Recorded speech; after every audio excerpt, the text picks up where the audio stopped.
좋은 아침입니다. 에스라서 7장 1절에서 9절 말씀 보겠습니다. 이 일 후에 바사왕 아닥사스다가 왕위에 있었을 때에 에스라라 하는 자가 있으니라. 그는 스라야의 아들이요 아사랴의 손자요 hil기야의 증손이요 2절 살룸의 현손이요 사독의 5대손이요 아히두베의 6대손이요 3절 아마랴의 7대손이요 아사랴의 8대손이요 무라요스의 9대손이요 4절 스라히야의 10대손이요 우시엘의 11대손이요 붓기의 12대손이요 15절 아비수아의 13대손이요 비느하스의 14대손이요 엘라살의 15대손이요 대제사장 아론의 16대손이라. 자, 6장까지의 내용은 이제 1차 포로 기한을 인도한 지도자 스룹바벨에 의해서 결국 이제 기한한 해로부터는 22년 그리고 이제 성전에 기초를 놓은 때로부터는 20년 만에 성전이 이제 완공되어지는 장면을 보았는데요. 7장부터의 내용은 그때로부터 성전 완공으로부터 한 58년 정도 지난 시간입니다. 이제 제2차 포로 기한이 있는 때이고요. 이때는 이미 스룹바벨이나 예수와 같은 정치 지도자들, 학계나 스가랴 같은 선지자들의 세대는 지나간 때입니다. 하지만 이렇게 지도자는 지나갔지만 하나님의 일은 멈추지 않습니다. 또 눈에 보이는 성전은 재건되었지만 여러분 눈에 보이지 않는 참된 성전은 아직 재건이 되지 못한 상태였습니다. 이스라엘 백성들 역시 바벨론 포로 가서 그 받았던 그 영향력들을 이방 종교의 영향력들을 계속 받고 있었고요. 이렇게 영적으로 온전한 재건이 이루어지지 못한 상태에 있었는데요. 바로 이러한 때에 하나님의 교회와 하나님의 나라를 더 한 단계 성장시키기 위해서 예비하신 인물이 에스라라는 사람입니다. 먼저 읽었던 1절부터 5절까지는 에스라의 족보가 나와 있는데요. 이 족보에 보면 그가 아론 대제사장 아론의 후예 그리고 또 엘르아살 그리고 비느하스 다시 말하면 이제 그 모세 시대의 대제사장 여호수아의 시대의 대제사장 그리고 또 여호수아 시대의 하나님을 기쁘시게 해드림으로 말미암아 레위 지파에 임한 저주를 도리어 축복으로 바꾸었던 이 그 비느하스 같은 영적 지도자의 후손이요 또 이제 그 사독의 또 그 후손임을 이렇게 우리가 볼 수 있습니다. 그가 뭐랄까요? 하나님께서 선택한 한 사람으로서 사용되어지는 그의 혈통적 배경을 쭉 묘사하면서 정말로 그 제사장 그러니까 대제사장 가문에 속한 거룩한 뿌리다라는 것을 강조하고 있는데요. 이처럼 대제사장의 뿌리로서 대제사장일 뿐 아니라 6절에 보니까요. 이 에스라가 바벨론에서 올라왔으니 그는 이스라엘 하나님 여호와께서 주신 모세의 율법에 익숙한 학자로서 그의 하나님 여호와의 도우심을 입음으로 왕에게 구하는 것은 다 받는 자이더니 근데 그는 제사장 혈통일 뿐 아니라 모세의 율법에 익숙한 학자라고 또 소개하고 있습니다. 이제 서기관이라는 뜻인데요.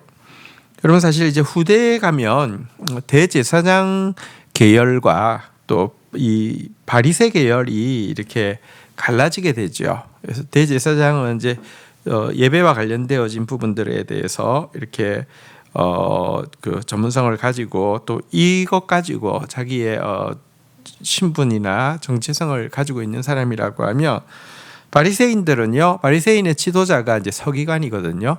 그러니까 이제 이 율법에 대한 연구 또 이렇게 이 지식을 가지고 자신들의 정체성과 자신들의 권위를 내세우는 이렇게 나누어지게 되는데요. 에스라 같은 경우는 가장 대제사장적인 그런 인물이면서도 또 가장 서기관으로서의 전문성을 가지고 있는 사람이다 이렇게 이야기를 하고 있습니다.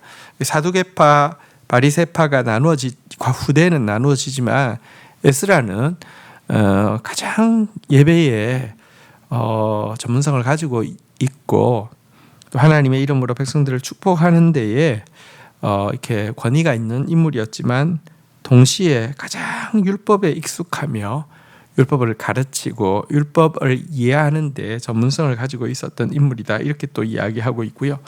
뿐만 아니라 그는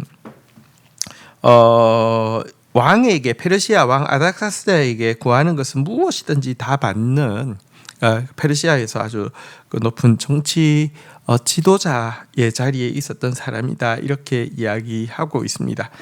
이 사람을 2차 포로기한을 인소라는 사람으로 하나님께서 세우셔서 이 사람을 보내심으로 말미암아 1세대의 사역이 끝나고 예언의 말이 그쳐가는 그때에 또 성전은 있지만 바른 예배가 드려지기 위해서는 말씀이 있어야 되거든요. 성경을 알아야 하거든요. 그래서 이 예배 가운데 정말 하나님을 아는 지식을 이렇게 부여하고 또 이렇게 발전시킬 인물로서 하나님께서 한 사람 에스라를 택하시고 그를 보내시는 장면을 보게 됩니다. 하나님의 교회는 오직 말씀을 통해서만 갱신되어질 수 있는데요. 이를 위해서 하나님께서 에스라를 예비하신 것입니다.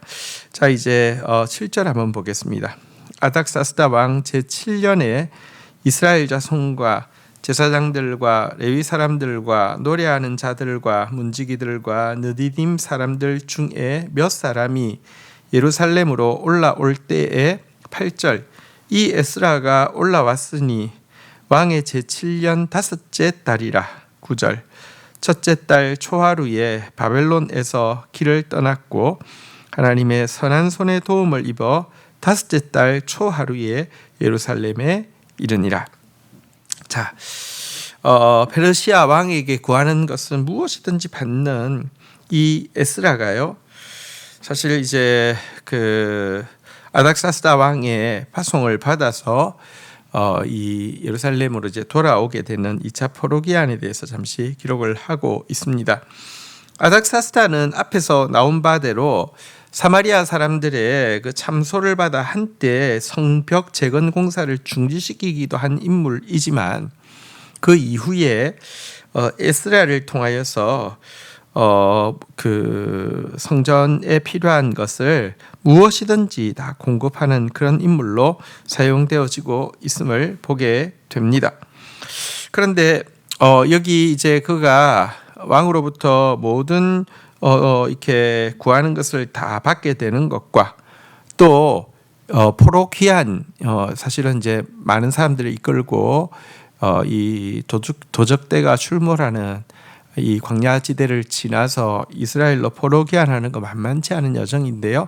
이 여정을 안전하게 도착할 수 있는 것에 대해서 두 번이나 우리 6절에도 보면 그의 하나님 여호와의 도우심을 입음으로라고 왕에게 구하는 모든 것을 받는 이유에 대해서 밝히고 있고요. 8절에도 하나님의 선하신 손에 도우심을 입어 다섯째 달 초하루에 예루살렘에 이르니라라고 하면서 이렇게 하나님의 선한 손의 도움 때문에 예루살렘으로의 안전한 귀환이 가능했다 이렇게 이야기하고 있습니다.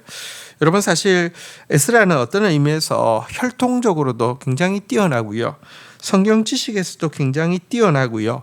권력으로도 페르시아 왕에게 무엇이든지 구하면 받을 수 있는 굉장히 뛰어난 인물이었습니다. 그렇다고 하면 자기의 뛰어남 때문에 왕에게 구하는 것을 받게 되었고 자기의 능력 때문에 2차 포로기한을 이끌었다 이렇게 생각할 수 있을 터인데요. 그는 정말 하나님의 도우심, 하나님의 선한 손의 도우심이 그를 이끌어가는 핵심임을 진실로 알고 있는 사람이었습니다. 이것은 이후에 이제 에스라서에 보면 그가 얼마나 하나님을 의지하는 사람인지를, 또 하나님의 도우심을 신뢰하는 사람인지를 우리가 보게 됩니다. 여러분, 하나님을 의지하는 사람이 하나님의 말씀을 의지하게 되고요. 하나님의 말씀을 의지하는 사람이 가진 성경 지식이 진짜 자기를 변화시킬 뿐만 아니라 백성들을 변화시킬 수 있는 것입니다. 오늘도 에스라를 이렇게 세우시사 이스라엘을 새롭게 하시고 정말 하나님을 알고 영과 진리로 예배드리게 도우시는 하나님께서 이 시대에도 말씀의 부흥을 주시기를 원하십니다. 그와 같은 일이 있기를, 또 그와 같은 일에 수종될 수 있기를 기도해야 합니다. 주신 말씀 붙잡고 기도하며 나가도록 하겠습니다. 하나님 감사합니다. 1세대가 지나갔고 눈에 보이는 성전은 재건되었지만 아직 정말 하나님의 말씀이 말씀되어지고 예배가 정말 예배되어지는 부흥을 위하여서 많은 것이 필요할 때에 하나님께서 또 쉬지 않고 일하시는 하나님께서 한 사람을 예비시키고 있는 것을 보게 됩니다. 혈통적으로도 그렇지만 정말 하나님의 율법에 익숙한 학자였으며 또 그의 인격과 그의 실력으로 말미암아 이방 왕에게까지 인정받고 지지받는 인물이었지만 철저하게 하나님의 도우심을 의지하고 철저하게 하나님의 도우심을 신뢰하고 나아가는 에스라를 통하여서 포로기한이 이루어지고 또 영적 개혁이 이루어지는 장면을 보게 됩니다. 우리가 에스라 같은 사람 되어지게 하여 주시고 우리가 에스라 같은 공동체 되어지게 하여 주시며 정말 영과 진리로 하나님을 예배하며 하나님을 바르게 알고 섬기는 그런 민족교회로 다음 세대로 회복되어지는 일을 위하여서 정말 부족하지만 하나님의 도우심 가운데 사용받는 그런 교회, 그런 사람 되어질 수 있도록 은혜를 더하여 주옵소서. 예수 그리스도의 이름으로 기도 올립니다. 아멘. 연말 연초 우리가 가장 잘 맞이할 수 있는 것, 또 정리할 수 있는 것은 기도입니다. 금요 부흥 집회가 있습니다. 또 함께 기도해 주시기를 바랍니다. 감사합니다.